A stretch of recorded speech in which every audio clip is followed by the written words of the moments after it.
40 mètres les gars. Le quiz. 40 mètres les gars. Le quiz. Seul ou à plusieurs, à la maison, pendant l'apéro, sur la route du travail ou en direction des vacances, c'est 40 mètres les gars. Le quiz. 40 mètres les gars. Le quiz. 40 mètres les gars. Le quiz. Bonjour tout le monde et bienvenue à nouveau si vous nous rejoignez sur 40 mètres les gars. Le quiz. Et je ne suis pas seul, Christophe a juste avec moi. Salut Christophe. Hey, bonjour Charlie Weber. Nous ne sommes pas seuls puisque vous êtes avec nous. C'est vrai. Des questions, des réponses et comme à chaque numéro de 40 mètres les gars, Le quiz. il y a évidemment le Joker. Michel Pavin. Oui, alors c'est ça, exactement. Vous pouvez le jouer à tout moment. Grâce à ce Joker, vous pouvez doubler vos points ou vous pouvez décider très rapidement d'une autre règle. Avant une question, vous dites Michel Pavin. comment ? Michel Pavin. Qui ça ? Michel Pavin. Mais vous êtes sûr ? Ah oui, je suis Michel Pavin. Non, vous êtes Charlie Ah Weber. pardon, autant pour moi. En tout cas, vous jouez votre Joker et vous pouvez donc doubler vos points, aller plus vite aux toilettes, être le premier à profiter de la première part de pizza ce soir. C'est comme vous le sentez. Et ce n'est pas tout, puisqu'il y a également la question. La fameuse question twist, Christophe. C'est là où tout change. Encore une fois, on vous laisse décider. Vous inventez une règle, vous décidez que celui qui répond faux au moment de la question twist, eh bien, doit enlever son pantalon ou doit mettre le pantalon de son voisin ou mettre tous les vêtements de son voisin. #Friends. Voilà, c'est vrai que ça rappelle de bons souvenirs. Aujourd'hui, comment ça ? Non, mais vous m'avez fait peur. Ah pardon, autant pour moi. Aujourd'hui, le thème c'est quiz ciné année 2000-2010. Voilà, tous les films qui sont sortis entre 2000 et 2010. Est-ce que c'est assez clair, Christophe ? Je pense, Becker. Oh, c'est beau. Allons-y, je vous laisse la première, allez. Dans le très bon film Donnie Darko, le héros du film qui est joué par Jack Gyllenhaal, on dit comme ça ? Gyllenhaal ? Gyllenhaal, Je sais pas. Gyllenhaal a un ami imaginaire qui ressemble à un lapin. Entre parenthèses, bien flippant. Oui, très flippant. Mais quel est le nom de cet ami imaginaire, lapin humanoïde ? Il est très flippant. J'adore ce film. Ouais, il est extraordinaire. Mais très flippant le lapin. Pour la petite histoire, c'est aux alentours d'Halloween et il y a deux gars qui se déguisent en catcheurs. C'est pour ça que j'adore ce film. C'est vrai ? Oui. Génial. Et le nom de ce lapin humanoïde très flippant, c'est Frank le lapin, qui lui annonce que la fin du monde arrivera dans 28 jours, 6h42 minutes et 12 secondes. Voilà, flippant, tout simplement. Mais non, c'est le dauphin flippant. C'est Frank le lapin. Ah pardon, autant pour moi. Premier film d'ailleurs de Jake Gyllenhaal, mais aussi de Seth Rogen qui joue le rôle de Brutal Ricky, qui depuis a fait beaucoup de films, Seth Rogen. Et puis surtout la petite anecdote musicale. Ah oui. Ah, je sais que vous l'aimez bien, c'est là. Le titre Mad World, la reprise des Tears for Fears par Gary Jules, a été composé et enregistré spécialement pour le film. Gros succès derrière. Merci Charlie Mais Weber. avec plaisir. C'est 40 mètres les gars. Le quiz. Et à tout moment, vous pouvez jouer votre Joker dès maintenant, même en disant... Michel Pavin. En disant... Michel Pavin. En disant... Michel Pavin. Allez, question numéro 2. Dans les années 90, les films de guerre et d'action ont eu droit à la série de films parodiques Hot Shot. Vous souvenez-vous du titre de la série de films parodiant les films d'horreur dans les années 2000 ? Ça, c'est plutôt facile. Ouais, c'est facile. On aime vous donner des points. On est gentil dans 40 mètres, les gars. Le quiz. Pour une fois que c'est pas une de mes questions en plus. Parce qu'habituellement, c'est moi les questions faciles. Et la réponse, bien sûr, Christophe. Scary Movie. Ah, c'était génial. 5 films entre 2000 et 2005 films. Eh oui, entre 5 films, le quiz. Entre 2000 et 2013, effectivement, que l'on doit en grande partie aux frères Wayans. Et pour la petite histoire, j'ai été surpris d'apprendre que l'un des frangins les plus célèbres, Damon, qui tient le rôle principal dans Ma famille d'abord, n'a jamais participé à la série des films Scary Movie. C'est-à-dire qu'il les a écrits. Non, il a même absolument pas participé. Non, d'accord. ses frangins, ils ont dit hey, mec, on va faire un truc qui va super bien marcher, mais tu viens pas avec. Sympa. Ouais, c'est cool, Bon, merde. du coup, je fais une série qui va s'appeler Ma famille d'abord. Qui va super bien marcher, mais quand même moins bien que Malcolm. Ça, c'est vrai. Allez, question numéro 3. Qui a réalisé le très bon film Eternal Sunshine of the Spotless Mind avec Jim Carrey et Kate Winslet? Oh, trop facile aussi. C'est Tout vrai le monde sait qui c'est. Oh. Un indice, il est français, évidemment. Ah, c'est trop facile. Bah oui. Allez, on rembobine, s'il vous plaît, et Petit indice, quel talent. Damn.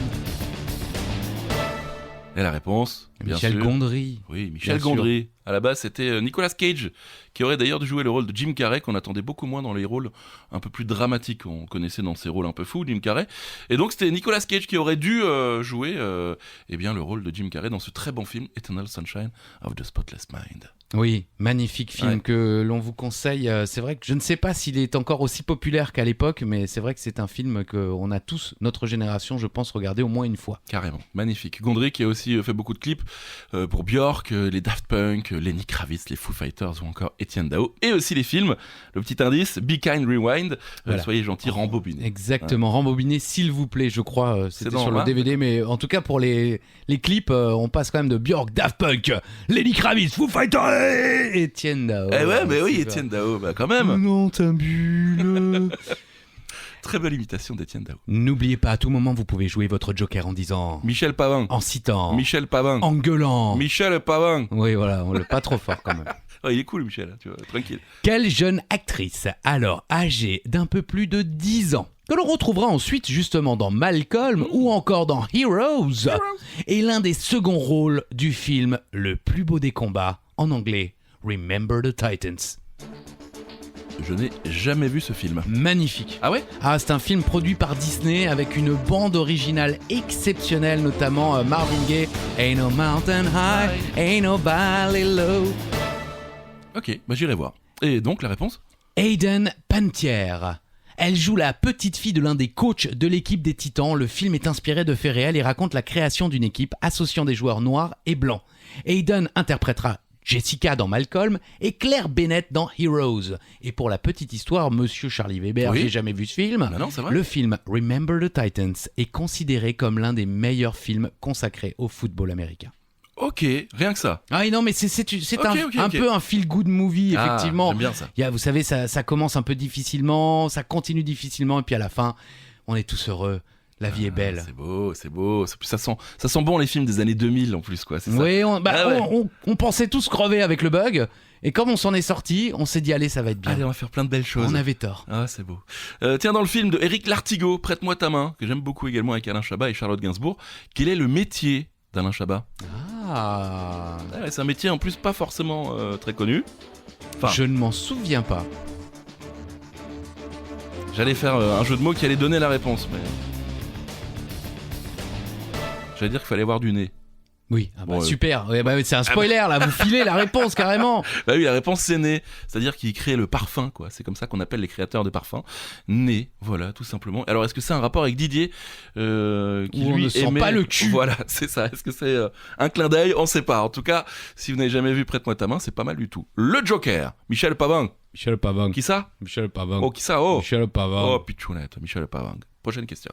Personne n'a évidemment oublié la performance du regretté Heath Ledger qui interprète Joker dans The Dark Knight. Ouais. Mais vous souvenez-vous de qui était Bruce Wayne / Batman, spoiler, dans le film? Moi j'avais oublié. Ah non, ouais, moi j'adore cet acteur, donc je Ok. savais. Cela dit, j'avais aussi oublié qu'en réalité le mec a joué 3 fois Batman. Oui, c'est vrai. Et 3 meilleurs Batman d'ailleurs. Ah oui? Je m'avance, je me permets. Allez-y. là. Bah non, c'est vous. Alors, Ah c'est non, bah, mon- c'est- monsieur mon acteur préféré, c'est- j'ai vu non, tous ses ouais, films, j'ai- je suis sorti avec sa mère. Très sympa, sa maman d'ailleurs. Christian Bale. Et elle s'appelle Christiane d'ailleurs Ah. également. Christian Bale.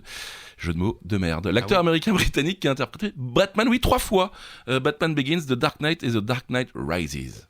Il a été nommé 4 fois aux Oscars, 2 fois pour le meilleur acteur dans American Hustle et Vice, et 2 fois pour le meilleur second rôle dans The Fighter and The Big Short.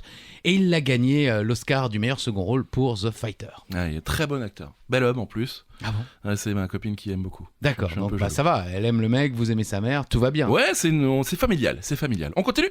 Dans le film Avatar de James Cameron, comment se nomme la princesse du clan des quoi?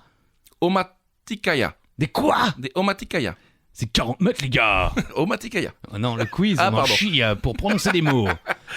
Oui, donc dans le film Avatar de James Cameron, comment se nomme la princesse du clan des Omaticaya? En gros, celle qui est amoureuse du héros, Jake.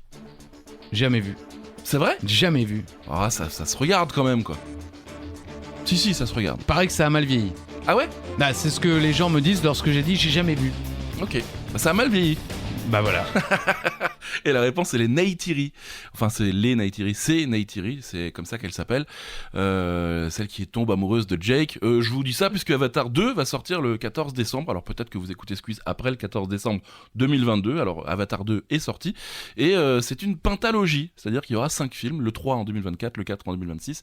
Et le suivant, aucune idée. Mais normalement, si on suit la suite logique des choses, ce sera en 2028. Voilà, vous savez tout. Comme ça, vous pouvez vous remettre un petit peu dedans, Christophe. Bah écoutez, n'hésitez pas à nous dire en commentaire si vous êtes excité par cette nouvelle. Bah, si vous êtes fan d'Avatar, vous le savez évidemment que les films vont sortir, mais enfin je pense, j'ai l'impression que le soufflet est un peu tombé Oui, et c'est que vrai, personne clairement. n'attend franchement Avatar. On est d'accord. Moi, pas du tout. Bah, moi non plus, bah donc voilà. on est déjà 2 les gars au niveau du panel, et en plus quand vous voyez notre physique, on est au moins 8.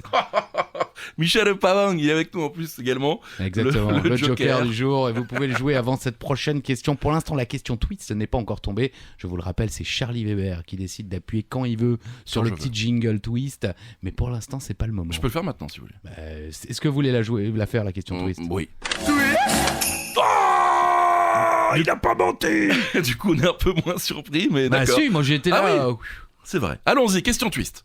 Si on vous dit que ce film réalisé par Sean Penn retrace l'histoire vraie de Christopher McCandless, un jeune homme qui décide de tout plaquer pour partir vivre dans la nature sans rien connaître des difficultés qu'il devrait affronter, vous nous répondez qu'il s'agit de...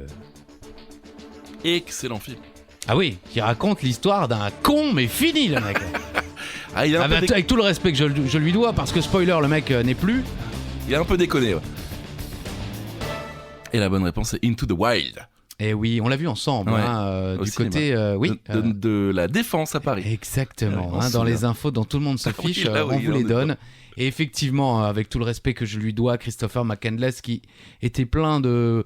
De bonne volonté, de belles idées. C'est exactement ça, mais un petit peu trop naïf, parce qu'il est allé partir dans cette nature dure et implacable, et il est décédé. On ne le savait pas, nous, en regardant le film, donc Bah non. désolé pour ceux qui ne l'ont pas vu. On était un peu triste à la fin. Mais c'est vrai qu'on ne s'y attend pas forcément si on ne connaît pas l'histoire. Depuis, évidemment, l'histoire a été rendue un peu Ouais. célèbre grâce au film, avec notamment ce minibus dans Ouais. lequel il a habité dans le film, qui malheureusement, je crois, a causé d'autres accidents par la suite, puisque des gens ont voulu Faire comme une sorte de Christopher. pèlerinage. Ouais, quoi. ouais, c'est ça. Avec Emile Hirsch et Kristen Stewart et une sublime BO du chanteur de Pearl Jam, Eddie Vedder, qui est une merveille de BO, peut-être l'une des meilleures, avec un film dont on parle un peu plus tard. Prochaine question, Christophe, on y va. Le 23 janvier 2002 sort au cinéma l'excellent film Vanilla Sky de Cameron Crowe. Oui, je fais des pauses entre, Oui, je vois. avec Tom Cruise, Penelope Cruz ou encore Cameron Cruz. Non, Cameron Diaz, évidemment. Oui, bon, bah ça oui. va. Gros succès cette année-là. Mais ce film est un remake d'un film espagnol. Comment s'appelait ce film? Vous avez fait petit accent espagnol à la fin. Si, j'aime- si, J'aime beaucoup. Il fait de mon mieux. Je vais essayer de vous donner le nom du film avec l'accent espagnol. Je pense que ce sera bien pire. Donc le Si. titre, le titre français, c'est Ouvre les yeux. Si. Et en espagnol, Abre los ojos. Si. Abre los ojos. Abre los ojos. Oh, ah, vous tenez bien la jota. La rota, si. Ah, si, bravo. Film de Alejandro Amenábar, sorti en 1997. Alors c'est clairement, mais alors vraiment, exactement, mais vraiment exactement le même film. Bah oui, bah on les connaît les Américains, les mecs quand ils peuvent chourer un truc. Voleur. Ils nous avaient fait la même chose avec c'était quoi déjà True Lies. Oui, mais en français. La totale. Ah oui, c'est ça, exactement. Hein, Voleur. Le film sur une station essence qui prend feu, c'est incroyable. C'est vrai. Il est bête. Je me suis fait avoir, mais comme un bleu. Oui, donc exactement le même film, avec presque en plus les mêmes acteurs, puisqu'on retrouve Penelope Cruz dans le film espagnol et dans le film américain. Et Penelope Cruz dans le film américain, je suis clairement amoureux. Penelope. Ah, dans le film espagnol, elle est horrible. Si, Mais dans le non. film américain, c'est amoureux. Parce que j'ai vu en premier Vanilla Sky. Voilà, je suis amoureux. Si elle m'écoute, Penelope Cruz, comment on dit je t'aime en Ah espagnol. non, voilà, c'est ce que j'avais dit. C'est fini. Si elle vous écoute, elle se dit le mec sait pas Eh parler dans un merde. micro. Eh merde. Il sait pas pourquoi il s'adresse à moi. Michel Pavang, on rappelle que c'est le Joker. Alors attention, là on va parler de notre film préféré. Que Exactement. ce soit clair. Christophe, je vous laisse le plaisir de lire cette question. On va rester avec le réalisateur Cameron Crowe.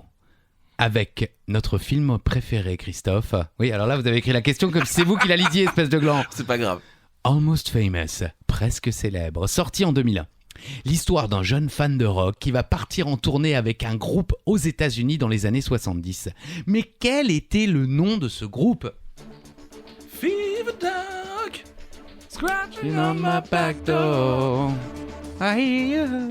Eh oui, quel film incroyable, Almost Famous, presque célèbre. Une merveille. Stillwater. Eh oui, bien sûr, avec... Stillwater. Oui. Bah c'est la scène quand leur oui. agent les présente et qu'on a l'impression qu'il vient de faire le truc le plus incroyable de sa vie. Il annonce Stillwater et après il s'allume une clope, ça y est, Je vois c'est très bon, bien. j'ai tout fait, j'ai fait mon boulot. C'est bon, j'arrête là. Et il ne s'arrêtera pas là. Voilà, sachez-le. Pour regarder le film, eh bien, louez-le ou regardez-le, je ne sais pas sur... Il passe régulièrement sur ma canal. Ok. Très bien, parfait. Stillwater, Cameron Crowe, qui raconte ses aventures de jeunesse puisqu'il est vraiment parti en tournée quand il était très jeune et était lui aussi journaliste pour Rolling Stone. C'est un peu un film autobiographique, presque. Oui, presque. bah, pour avoir tous les deux regardé le film avec les commentaires de Ouais, Cameron Crowe pendant le film, on se rend compte qu'effectivement beaucoup de scènes sont réelles et c'est dingue parce qu'effectivement, notamment, il est engagé par le Rolling Stone magazine alors qu'il est encore mineur Grave. et il l'envoie en tournée mais sans savoir qu'il est mineur et qu'il doit encore finir ses examens à l'université. Enfin voilà, c'est un film, on parlait tout à l'heure de Feel Good Movie, c'est effectivement un magnifique film et vous évoquiez la bande originale d'un autre film, oui. celle de Almost Famous, vaut son pesant d'or. Vous pouvez écouter la bande originale sans avoir vu le film, c'est que des grandes chansons de l'histoire du rock. Ouais, très bon film, on est amoureux de ce film, tout simplement. Allez, prochaine question. Dans le film des Robins des Bois, vous savez, l'histoire se passe à l'âge de Pierre, on y retrouve donc Pierre, et tous les autres Pierre, comme votre père peut-être. Christophe. Exactement, Caillou comme on l'appelle. Mais quel était le prénom du personnage de Marina Foïs? Si vous avez vu le film, c'est facile. Alors je l'ai vu mais je m'en souvenais plus. Ah ouais, c'est vrai? Ah oui. Et pourtant, on a été à l'avant-première, mon cher Charlie, dans l'histoire des grandes infos dont tout le monde se fout. Charlie et moi étions dans la salle de cinéma du côté de Brumat, en Alsace, pour voir l'avant-première avec les Robins des Bois et Alain Chabat. Ouais. Et nous avons tous les deux montré nos fesses aux Robins des Bois et à Alain Chabat. À leur demande, hein, c'était pas Bien sûr, gratuit. bien Ils ont sûr. demandé, on est à poil pendant presque tout le film, maintenant c'est à vous de nous montrer les fesses. Il y a que deux cons qui l'ont fait dans la salle, c'est Charlie et moi, et on savait même pas qu'on était tous les deux dans la salle en même temps. C'est genre 2 mois après, on se raconte l'anecdote. Mais putain, mais moi aussi j'ai montré mon cul, putain, j'étais aussi dans la salle. Incroyable! Donc il y a deux cons qui ont montré leur cul Voilà. dans la salle et c'est la famille. Exactement. Voilà. Il y en a une petite fierté. Non. Bon, la réponse quand même, le nom du personnage de Marina Foïs? Guy. Gay. Gay. Gay. Ok. C'était ça la blague, vous vous souvenez pas? Guy. Ils arrivent pas à prononcer le mot Guy. Ah, parce que c'est pas Pierre, quoi. Gay. D'accord. C'était très C'est drôle. vrai, je m'en souviens pas. Ah ouais, Pourtant, c'est vrai. je l'ai vu. Non, je l'ai vu il y a longtemps quand même. Gay. Et d'ailleurs, selon une légende, vous savez pourquoi ils ont décidé d'appeler le film Christophe? Pour que les gens se tapent la honte en venant Voilà, acheter le c'est ticket. J'adore. En vrai, je m'en souvenais cette Ouais. anecdote. Et c'est vrai que quand on allait voir ce film, on était très content de montrer nos fesses et de voir les Robins des Bois, mais on arrivait en disant on vient voir. Très bien. Allez, on continue. On vous rappelle le Joker, hein. Michel Pavang. Michel Pavang. On n'oublie pas Michel Pavang. Pavang. Si tu nous écoutes, Michel. Michel Pavang. Michel Pavang. Faut le dire sans entrain, hein, Ouais, Michel non. Pavang. Non, c'est vraiment avec Michel Pavang. Voilà. Allez-y. Dans quel film sorti en 2001 en France, une maman dit-elle à son fils « Violet le matin, bleu l'après-midi, orange le soir, les voilà mes 3 repas, monsieur le petit malin. » Et vers le soir, aussi simple que ça, 1, 2, 3, 4. Je m'en rappelle pas, mais je vois la réponse et du coup, je m'en rappelle. Oui, moi aussi. En toute honnêteté, lorsque j'ai écrit cette question, je ne me souvenais pas forcément de ce dialogue, mais pensez à une maman, pensez à un fils, une histoire de pilule, de la drogue, c'est... Ricky. Je suis DJ. Non, vous êtes nuls. Ah, pardon. Requiem for a Dream.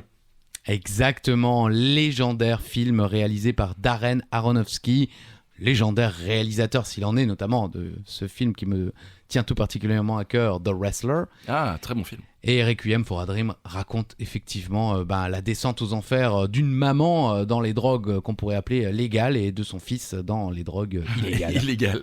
On parlait d'ailleurs de scènes coupées lors du dernier quiz. Là, ils ont coupé plusieurs scènes, hein, puisqu'il y a des scènes où les personnages se droguent et il y a des scènes de sexe où on voit peut-être un peu trop de choses. Et en France, ce film était moins de 18 ans. Hein. On pouvait pas aller voir le film si on n'avait pas 18 ans. D'accord, bon, Voilà. j'avoue, je l'ai vu bien plus tard que sa sortie au cinéma, donc tout va bien. Ok, parfait. Prochaine question. Dans le film Amélie Poulain de Jean-Pierre Jeunet avec Audrey Tautou, bien sûr, on se souvient tous du métier de Amélie Poulain, qui travaille donc dans un bar qui existe réellement. Mais quel est le nom dans le film et dans la vraie vie de ce bar ? Alors Charlie, est-ce que vous faites partie de tous ces couillons dont je fais moi-même partie, Mais bien sûr. n'habitant pas Paris à l'époque, qui sont allés se ruer dans ce bar, Ouais, mais bien sûr. espérant y retrouver... La belle Amélie ? Non, oui, aussi, bien sûr, mais notre amie qui était la prof des Robins des Bois, Nanty. Isabelle Nanty, exactement, qui était la serveuse dans ce bar, le bar, mon cher Charlie. qui Le s'appelle- café des Deux Moulins, c'est à Pigalle. Ah, donc c'est bien pour aller voir ce bar que nous sommes allés à Pigalle. il Et faut c'est savoir. uniquement pour ça que nous sommes allés à Pigalle. Le rôle d'Amélie Poulain, qui avant d'être offert à Audrey Tautou, a été proposé à What Emily Watson, Vanessa Paradis ou encore Emma Decaune. Ouais, c'est fou, hein. Eh ben, ah oui. Et je pense qu'ils ont fait le bon choix, parce que ça lui va vraiment parfaitement à Audrey Tautou. Oui, bah honnêtement, c'est difficile d'imaginer maintenant Amélie Poulain sans Audrey Tautou, mais Clairement. pour avoir vu Amélie Poulain au cinéma, c'était à l'époque où il y avait les cartes illimitées et j'en détenais une. Oui. On allait voir les films sans vraiment trop savoir à quoi s'attendre et c'est vrai que ça a été un choc. Ouais, une Parce petite que claque quand même à l'époque. Hein. il est très décrié, je sais qu'il y a beaucoup de gens qui ne l'aiment pas, mais ça reste quand même un film, quand on ne connaît rien de l'histoire et qu'on ne sait pas à quoi s'attendre, bah on sort de là assez joyeux. Ouais, c'est un film qui rend joyeux. Le Café des Deux Moulins, si vous êtes dans le coin de Le Pigalle. Café des Deux Moulins, oui, effectivement, du côté de Ouarzazate, Bien sûr, bien tout sûr. le monde le connaît. Donc c'est Aïe. dans le coin Je de me suis coupé le Pigalle. pied. Ça va pas ? Bah voilà, karma. Prochaine question, allez-y. Leonardo DiCaprio et Martin Scorsese Oh. ont collaboré sur 4 films entre 2002 et 2010. Quel est le premier film qui a réuni ces deux légendes du cinéma ? C'est vrai qu'ils ont quand même bossé. Ils ont bien bossé ensemble. Hein. Bah, finalement, que 4 films entre 2002 et 2010. Spoiler, je crois qu'ils en ont fait que 2 autres après. Ah ouais.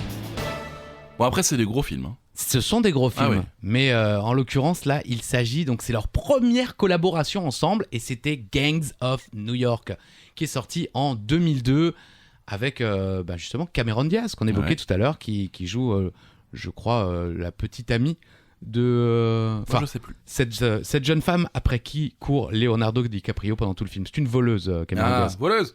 Et les autres films sur lesquels ils ont collaboré, c'est lesquels ?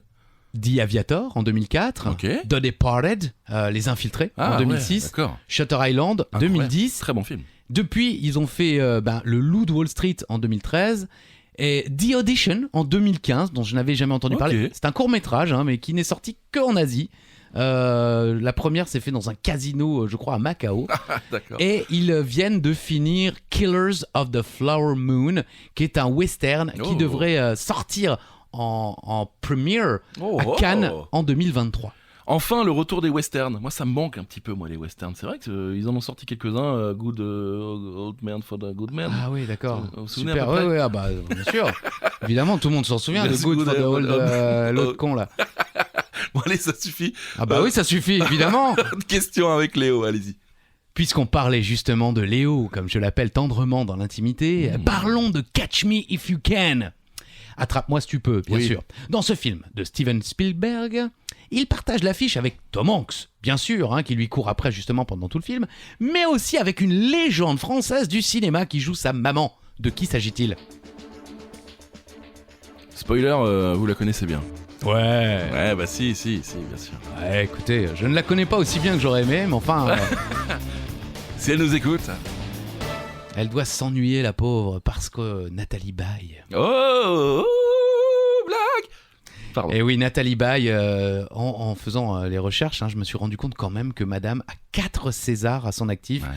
2 fois meilleure actrice dans un second rôle et 2 fois meilleure actrice. Tout court. Et en plus, elle a eu l'honneur de travailler avec moi dans le célèbre film Les Reines du Ring. Avec Audrey Fleurot aussi. hein. Avec Audrey Fleurot, Marie-Lou Berry également, et puis Corinne Maziero, entre autres, puisqu'il y a aussi notre amie prof des Robins des Bois, dont le nom veut vraiment pas rester dans mon Isabelle cerveau. Nanty. Exactement, Isabelle Nanty est aussi dans ce film.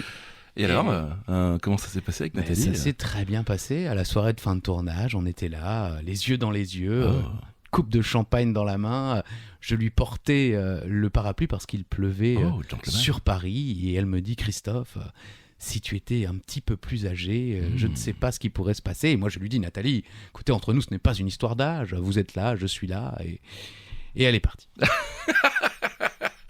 Mais bon, quand même, il y a eu ce moment Ouais, très cinématographique. je lui ai tenu un parapluie. Est-ce que vous voulez qu'on fasse un petit moment de recueillement par rapport à ce moment ou vous voulez qu'on continue? Ah non, mais ça va, moi Ça va je suis déjà moi-même recueilli, alors vous pouvez y aller.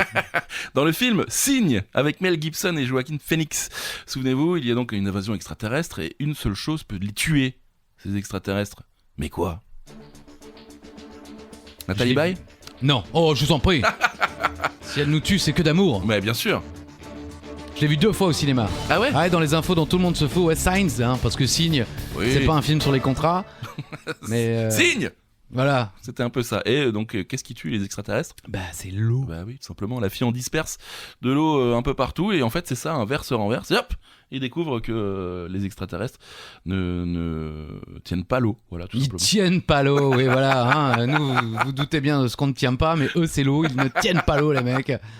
Et c'est un film quand même, vous ne l'avez pas dit, hein, mais de Night Shyamalan, pas de l'autre, de celui qui a fait Sixième Sens. Ah, Night bien- Shyamalan. voilà, je vous laisse le dire. Shyamalan. D'ailleurs, selon la légende, pour promouvoir la sortie du film, la production aurait, entre guillemets, fait faire des crop circles, les dessins dans le maïs ou le blé dans les champs, puisque bizarrement, l'année de la sortie du film en 2002, il y a eu plus de 80 crop circles Waouh.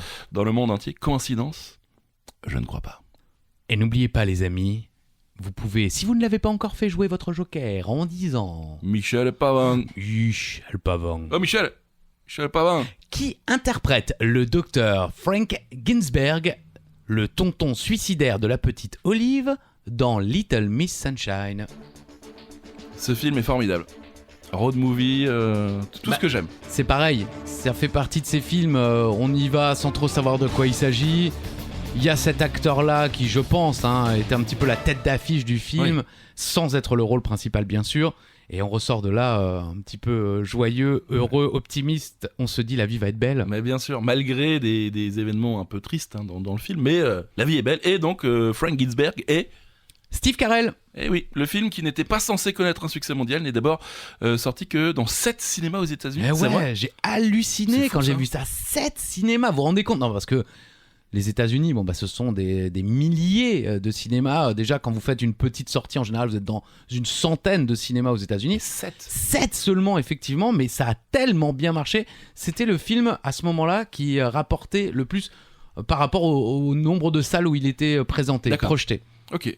Et donc, ils ont quand même gagné 100 millions d'euros à travers le monde, c'est ça? 100 millions de dollars, Ah. monsieur. Mais ouais, l'autre, il est en euros, on est en excusez-moi. dollars ici. C'est l'Europe, monsieur, ici. Et il n'avait qu'un budget de 8 millions. Ok. Donc vous vous rendez compte, c'est Jackpot. un film extrêmement rentable. Et effectivement, la boîte de production qui s'est payé les droits de ce film après Sundance, parce que Little Miss Sunshine a été présenté en exclusivité Ok. à Sundance, a fait un jackpot énorme, puisqu'elle, à Sundance, les boîtes de production investissent sur un film souvent en signant un contrat, en prenant des pourcentages Ah, sur les ok. recettes que vont faire le film, Ah bah là, tout en sachant qu'en général les recettes ne sont pas énormes. Mais là, bam, jackpot. ils ont plus à bosser après. Hein. Allez, prochaine question, Christophe, je vous laisse. Quel film français, sorti dans les années 2000, vous me direz, c'est un peu le thème, Oui. a fait le plus grand nombre d'entrées aux USA durant cette décennie? Est-ce qu'on en a déjà parlé ou pas de ce film aujourd'hui? Non, d'accord. Oui, parce qu'effectivement, on pourrait s'imaginer que c'est un film dont on a déjà parlé. Parce que ça a fait un foin énorme à l'époque et tout le monde disait ouais, les Américains sont tombés amoureux de Amélie Poulain. Ouais, c'est incroyable Amélie Poulain. L'effet Amélie Poulain. Tout ça en français en plus, quoi. Oui. Ouais. Bah ouais, le New York Times. Bien sûr, bien sûr. Ok. Bah bref, ce n'est pas le fabuleux destin d'Amélie Poulain, qui C'est- n'a fait que 5,8 millions d'entrées aux États-Unis. Oh, ce c'est qui- rien du tout, ça. Bah c'est pas grand-chose, effectivement. Non, c'est Oui, dites-moi. Taken. Taken, c'est un film français, ça? C'est un film français produit par Luc Besson, réalisé par Ah. Pierre Morel, et il a obtenu 20,2 millions de spectateurs. En salle aux États-Unis? Exactement. Ok, d'accord. Mais je pensais pas du tout que c'était un film français, moi, Taken. Moi non plus. Ok. En toute honnêteté, je Pierre ne... Morel. Exactement. Mais qui est Pierre Morel? Bah, c'est un réalisateur. Qu'on son- embrasse. Son dernier film, c'est un film qu'il a réalisé, je crois, aux Émirats, du côté du Moyen-Orient. Donc j'ai l'impression que sa carrière un petit peu. Mais c'est un ancien technicien du cinéma. Si Ok, vous allez voir sa d'accord. page Wikipédia, il a participé à de nombreux films célèbres comme par exemple un film dont on a parlé il n'y a pas si longtemps que ça, Astérix et Obélix contre Cléopâtre. Il faisait partie de l'équipe de tournage du film. Ok, d'accord. Et c'est, je crois, l'un de ses premiers films à vérifier, mais en tout cas, voilà, Luc Besson lui a fait confiance et il a eu raison. Et il a eu raison, ouais. 20,2 millions de spectateurs aux États-Unis, ce qui n'est pas non plus énorme, mais c'est quand même déjà pas mal. À noter que le film français qui a connu le plus d'entrées dans le monde de l'histoire, eh bien, c'est Intouchable, avec 54 millions de quand même. spectateurs à travers le monde. Pas qu'aux USA. Ouais, en plus, ils ont fait un remake, les États-Unis. Là, Oui, avec, je Will crois, Smith, avec- je crois. Kevin Hart, plutôt. Kevin Hart. Je crois. Oui. Peut-être, on vous dira ça la prochaine fois ou pas. Allez, prochaine question, n'oublie pas un Joker, un Michel Pavang. En 2008, quelle célèbre franchise de film d'un célèbre aventurier sort une suite? Pas dingue d'ailleurs. On peut dire que c'est un peu le 3 petits points numéro 4, avec entre autres le héros et Shia LaBeouf. Est-ce que c'est très clair cette question? Pas du tout. Absolument pas. Et moi, je l'ai sous les yeux la question et j'ai rien capté, quoi. Bon, en 2008, quelle célèbre franchise de film d'un célèbre aventurier sort une suite? Plus simple. Bah ouais, mais enfin là, c'est trop simple. Et alors moi, je l'ai vu il y a quelques mois. Ouais. Bah ça va, je trouve. Qu'est-ce qu'il y a, les gens? Ouais. Non mais c'est sûr, c'est pas le 1, c'est pas le 2, mais enfin, franchement, je trouve ça va. En plus, j'aime bien ces histoires là comme ça avec les extraterrestres, Ouais, l'histoire ouais. interdite, Ouais. les anciens astronautes, tout ça. Ouais, bon, c'était Indiana Jones et le roi. C'était une C'est la version Kazoo. Ah oui, je vois. Mais vous faites vachement bien la trompette. C'est vous Ouais, qui faisiez c'est la trompette avec... Dans le Muppet Show, ouais. Ah, non, je croyais Georges Brassens. Indiana Jones et le royaume du crâne de cristal. Voilà, Shia LaBeouf est le fils de Indiana Jones et il y a même des extraterrestres dedans. Ouais, Bah oui, c'est ce que je dis. Ouais. Non, franchement, bah non, mais je m'attendais à une purge terrible. Je me le suis mis, le film, hein, j'entends, hein, calmez-vous, un après-midi en me disant, bon, bah voilà, c'est de la merde, tant pis. Et je me suis dit, oh, ça va, c'est pas. Ok. Franchement, j'ai vu pire que ça. Hein. Je vais le regarder à nouveau pour me faire un deuxième avis. Mais surtout qu'on attend avec impatience quand même le Indiana Jones 5 qui devrait sortir en juin 2023 et ce sera la dernière apparition de Harrison Ford en Indiana Jones. Il va mourir, vous croyez? Je sais pas. Ils aiment bien faire ça. Hein. Ouais, c'est déjà dans Star Wars, il tue Han Solo. Spoiler, c'est la deuxième fois qu'on vous spoil Star Wars. Bon, tout le monde a vu, tout le monde le sait, tout le monde le sait. Ah non, oui, on vous avait aussi spoilé 007. Ah oui, c'est vrai. Et puis dans Scream aussi, il y c'est a vrai Dewey qui meurt. Ah oui, c'est vrai.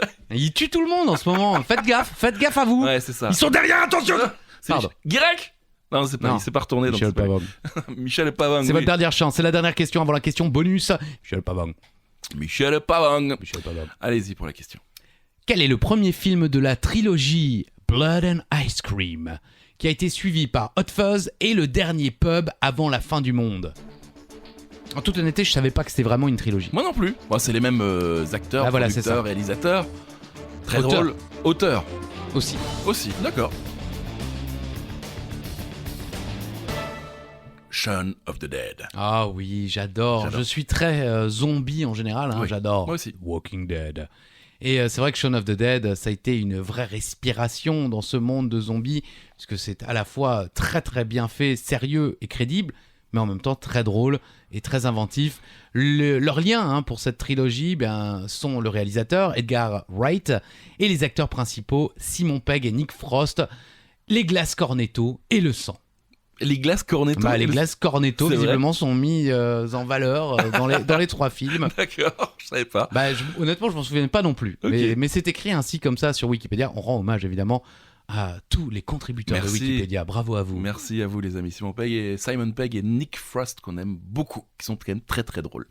Shaun of the Dead, allez voir ce film. Question bonus. C'est la question bonus. Alors maintenant, c'est fini. Vous pouvez plus jouer votre Fini. Joker. Trop tard. La question bonus, vous le savez, il faut se rapprocher au plus près de la réponse. Et la question, mon cher Charlie, est la suivante. Le film Bienvenue chez les Ch'tis, Oui, vous l'avez vu, oui, est le film qui a fait le plus d'entrées de l'histoire du cinéma français en France. oui. Combien y a-t-il eu d'entrées pour ce film? Ah, je m'attendais un petit... Oui. Non. Bah non, mais là c'était la question. Ah, pardon. On l'a pas déjà dit ça? Je ne crois pas. Je ne sais pas, hein, mais je ne crois pas. Moi je crois. Ah, on en a peut-être déjà parlé, c'est vrai. La réponse, Christophe, je vous laisse Ah, les chiffres. oui, voilà, vous Ouais. n'osez pas. Non. Non, on va d'abord dire le numéro 3. Oui, numéro 3, la grande vadrouille. 17 317 745 spectateurs. C'est déjà pas mal. Deuxième position, Intouchable. 19 490 688 spectateurs. Et en première place, bienvenue chez les ch'tis. La bonne réponse, souvenez-vous du chiffre que vous venez de donner. Si vous avez dit 32 millions, vous êtes loin. Si vous avez dit 22 millions, vous êtes plus proche. Si vous avez mis 3 millions, c'est faux. Oui. La vraie réponse est 20 millions. 489 303 spectateurs. Est-ce que vous faites partie de ces 20 489 303 spectateurs? Non. Je l'ai vu en streaming illégal dans le train sur un strapontin parce que le train était plein à l'époque. On a beaucoup. Faudrait qu'on fasse un podcast spécial des anecdotes dont tout le monde se fout. Ah oui, effectivement, mais enfin tout le monde aurait 0 point en l'occurrence. C'est vrai, mais ça peut être drôle. Et voilà, 20 489 303 spectateurs, je le répète. Wow, Charlie Weber a dit un chiffre juste. Wouh, Michel Pavog. Non, trop Ah non, tard. c'est trop tard, pardon. C'est fini déjà, Christophe. Ah. Bah oui, ça passe vite, hein. Comment chanter l'autre là Voilà. Ah non, j'allais dire c'est fini. mon dernier bal. Non mais vous Qu'est-ce avez que c'est raison, que ça c'est Renaud. Ah, excusez-le, pardon. pardon Autant pour moi. lui. Certainement après un verre de pastis. Oh là. Alors, je vous souhaite une très bonne fin de journée, une très bonne fin de semaine, une très bonne fin de vie pour ceux qui ne seraient pas là pour le Oh. prochain. On ne sait jamais, tout C'est peut vrai, arriver. C'est vrai. Mais dites-vous qu'au moins, vous avez pu entendre un dernier épisode de 40 mètres, les gars. Le Quiz. 40 mètres, les gars. Et n'oubliez pas, des petites étoiles, des petits commentaires. Venez nous suivre Ouais. sur Instagram. Ça nous fera Je plaisir. commence à recevoir des messages disant je fais partie de la majorité silencieuse, je vous écoute depuis le premier et c'est de la merde. Donc merci quand même de nous le dire, ça fait plaisir. Bon, bah, à la semaine prochaine. Ou à Oui. bientôt. Très bien, Bisous. bisous. Allez-y. C'est vrai, j'ai le droit. Allez. Bisous. Voilà.